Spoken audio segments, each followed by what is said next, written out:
शहीद भगतसिंग सुखदेव राजगुरू यांच्या स्मृतिदिनी वंदे मातरम संघटनेच्या 42व्या वर्धापन दिनानिमित्त व्यर्थ ना हो बलिदान देशभक्ती पुरस्कार देण्यात आले। पुरस्कार्थी एअर मार्शल भूषण गोखले जीवन गौरव पुरस्कार, माननीय श्री उल्हास पवार राजकीय गौरव पुरस्कार, माननीय श्री महेंद्र पिसाळ सामाजिक गौरव पुरस्कार, माननीय श्री सुधीर काळकर शैक्षणिक गौरव पुरस्कार, माननीय श्री मंगेश चिवटे आरोग्य दूत गौरव पुरस्कार, माननीय श्री चंद्रकांत पालकर पत्रकारिता गौरव पुरस्कार या मान्यवरांना तुकाराम महाराजांची टोपी, उपरणं, तिरंगी पट्टी आणि सन्मानचिन्ह देऊन व्यर्थ ना हो बलिदान देशभक्ती पुरस्कार देण्यात आला। तसेच शहीद भगतसिंग सुखदेव राजगुरू यांना भारतरत्न मिळावा स्वाक्षरी मोहीम सप महाविद्यालय येथे घेण्यात आली आणि त्यांच्या स्मृतिदिनानिमित्त मशाल रॅलीचे आयोजन अलका चौक ते सप महाविद्यालय येथे करून वंदे मातरम गीत गाऊन त्या वीरांना वंदन करण्यात आले। यावेळी वंदे मातरम संघटनेचे प्रदेश अध्यक्ष सचिन जामगे, शहर अध्यक्ष अमोल जगताप, कार्याध्यक्ष मोहित काकडे, जिल्हाध्यक्ष जाहीर मुलाणी, राज घाटे, आकाश जामगे, राकेश तेलंगे, किरण केकाणी, आदित्य मुंगळे, श्रीकांत पवार, आदित्य गुरव, वंदे मातरम संघटनेचे सर्व पदाधिकारी कार्यकर्ते उपस्थित होते। एअर मार्शल भूषण गोखले यांनी म्हटले की भगतसिंग सुखदेव राजगुरू यांनी देशासाठी प्राणाची आहुती दिली।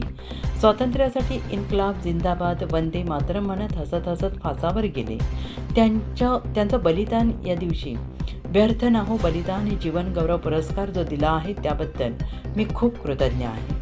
देशातील युवकांनी या महान क्रांतिकारकांकडून प्रेरणा घेत एकजुटीने पुढे येऊन सकारात्मक पद्धतीने वेगवेगळ्या क्षेत्रात देशहितासाठी आणि पुढे नेण्यासाठी प्रयत्न केले पाहिजे। युवकांची शक्ती ही सर्वाधिक असते, योग्य पद्धतीने वापरली तर देश अधिक समृद्ध आणि सशक्त होईल। वंदे मातरम संघटनेने या देशातील शहीद वीरांना भारतरत्न मिळण्याबाबत केलेली मागणी योग्य आहे। आपण असेच पुढे एकजुटीने कार्य करत राहाल अशी माझी खात्री आहे। महेंद्र पिसाळ यांनी म्हटले की आपल्या देशासाठी स्वातंत्र्यासाठी या क्रांतिकाऱ्यांनी दिलेले बलिदान सर्वोच्च बलिदान आहे। युवकांनी त्यांच्या विचारांवर प्रेरित होऊन एकत्र येऊन काम करणं गरजेचं आहे। देशामध्ये प्रत्येक क्षेत्रात युवकांनी पुढाकार घ्यायला हवा आणि एकत्र येऊन एक चांगलं राष्ट्र घडवण्यासाठी प्रयत्न केले पाहिजेत। युवकांमध्ये सर्वाधिक शक्ती असते आणि ती जर देशहितासाठी वापरली तर भगतसिंग सुखदेव राजगुरू यांच्यासारख्या विचारसरणीचे राष्ट्रभक्त देशात अधिक निर्माण होतील आणि हा पुरस्कार दिल्याबद्दल मी खूप आभार व्यक्त करतो। धन्यवाद।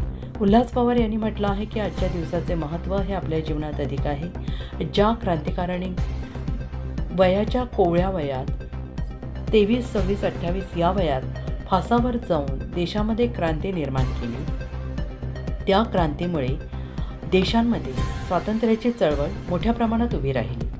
महात्मा गांधीजींच्या विचारांसोबत चंद्रशेखर आझाद त्यांच्या स्वातंत्र्याच्या लढ्यात असताना त्यांच्या हत्येचा बदला घेण्यासाठी या क्रांतिकारकांनी जी योजना आखली आणि त्यात सफल होऊन कुठलीही हिंसा न करता त्यांच्या विचारांवर हा त्यांचा हल्ला होता असं म्हणत त्यांनी देशामध्ये एक मोठी चळवळ उभी केली आणि म्हणून आजचा दिवस शहीद दिन हे व्यर्थ न हो बलिदान या राजकीय गौरव पुरस्कारामुळे मी खूप भावुक झालो आहे।